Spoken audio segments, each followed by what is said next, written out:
আমি অন্তঃপুরের মেয়ে, চিনবে না আমাকে? তোমার শেষ গল্পের বইটি পড়েছি শরৎবাবু, বাসি ফুলের মালা। তোমার নায়িকা এলোকেশীর মরণ দশা ধরেছিল 35 বছর বয়সে। 25 বছর বয়সের সাথে ছিল তার রেশারেশি। দেখলেন তুমি মহোদশায় বটে, জিতিয়ে দিলে তাকে।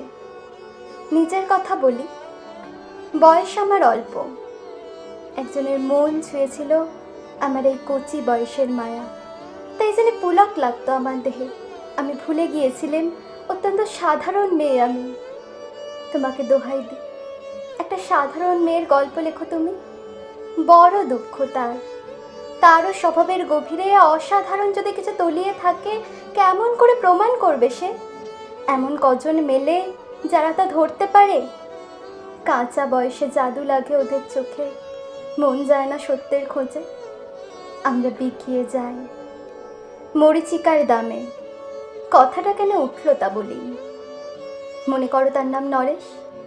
সে বলেছিল কেউ তার চোখে পড়েনি আমার মতো। এত বড় কথাটা বিশ্বাস করব যে সাহস হয় না। না করব তেমন জোর কই। একদিন সে গেল বিলেতে। চিঠিপত্র পাই কখনো বা। মনে মনে ভাবি রাম রাম, এত মেয়েও আছে সে দেশে, এত তাদের ঠেলাঠেলির ভিড়, আর তারা সবাই কি অসামান্য? এত বুদ্ধি, এত উজ্জ্বলতা। তারা সবাই মিলে কি আবিষ্কার করেছে এক নরেশ সেনকে, স্বদেশে যার পরিচয় চাপা ছিল 10-এর মধ্যে। গ্যালামেলি চিঠিতে লিখেছে লিজির সাথে সমুদ্রে গিয়েছিল নাইতে।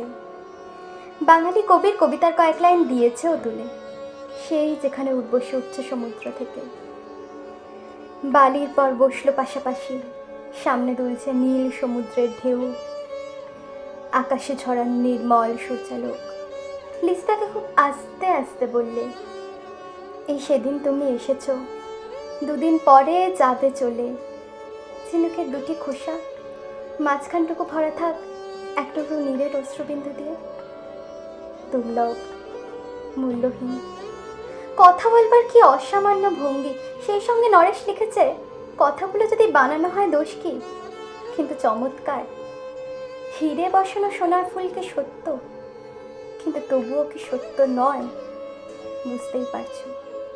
একটা তুলনার সংকেত চিঠিতে কাঁটার মতো আমার বুকের কাছে বিধিয়ে দিয়ে জানায় আমি অত্যন্ত সাধারণ মেয়ে।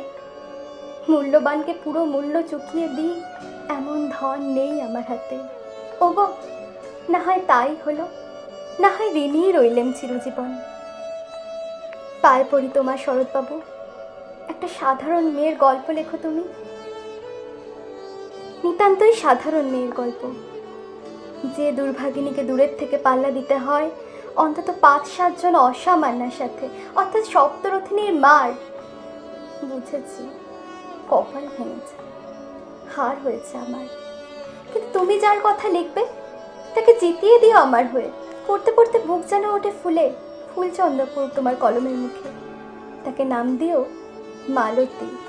ওই নামটা আমার, ধরা পড়বার ভয় নেই। এমন অনেক মালতী আছে বাংলাদেশে, যারা কেউ ফরাসি জার্মানি জানে না, শুধু কাঁদতে জানে। কি করে জিতিয়ে দেবে? উচ্চ তোমার মন, তোমার লেখনী মহিষী। তুমি হয়তো তাকে নিয়ে যাবে ত্যাগের পথে, দুঃখে চরমে শকুন্তলার মতো। দয়া করো আমাকে, নেমে এসো আমার সমতলে। রাত্রের অন্ধকারে বিছানায় শুয়ে শুয়ে দেবতার কাছে যে অসম্ভব বর মাগি, জানি সে বর আমি পাবো না। কিন্তু পায় যেন তোমার নায়িকা। রাখো না কেন নরেশকে 7 বছর লন্ডনে, আদরে থাক আপন উপাসিকা মণ্ডলীতে। এদিকে মালতী পাশ করুক এমএ, কলকাতা বিশ্ববিদ্যালয় গণিতে হোক প্রথম তোমার কলমের কাঁচড়ে। কিন্তু এখানেই যদি থামো, তোমার সাহিত্য সম্রাট নামে পড়বে কলঙ্ক। আমার দশা যাই হোক, খাটো করো না তোমার কল্পনা। তুমি তো কৃপণ নও বিধাতার মতো। মেয়েটাকে দাও পাঠিয়ে ইউরোপে, যেখানে যারা জ্ঞানী, যারা বিদ্বান, যারা বীর আশু কর চারিদিকে, জ্যোতির্বিদের মতো আবিষ্কার করুক ওকে, শুধু বিদুষী বলে নয়, নারী বলে। ওর মধ্যে যে বিশ্ববিজয়ী জাদু আছে, ধরা পড়ুক তার রহস্য। মুহের দেশে নয়, যে দেশে আছে শিল্পী, আছে দরদি, আছে সমাজদার। মালতীর সম্মানের জন্য একটা সভা ডাকা হোক না, বড় বড় নামজাদাদের সভা। মনে করা যাক সেখানে বর্ষণ হচ্ছে মুষলধারে চাটিবক্ক, তার মাঝখান দিয়ে মালতে চলেছে অবহেলার যেন ঢেউয়ের ওপর দিয়ে পালতোলা নৌকা।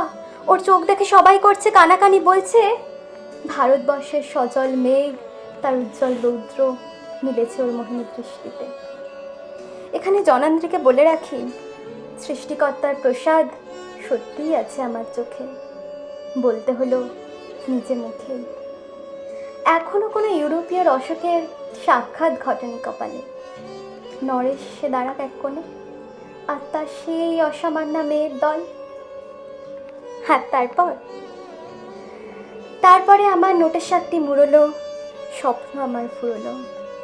হায় রে সামান্য মেয়ে, হায় রে বিধাতার শক্তির অপব্যয়।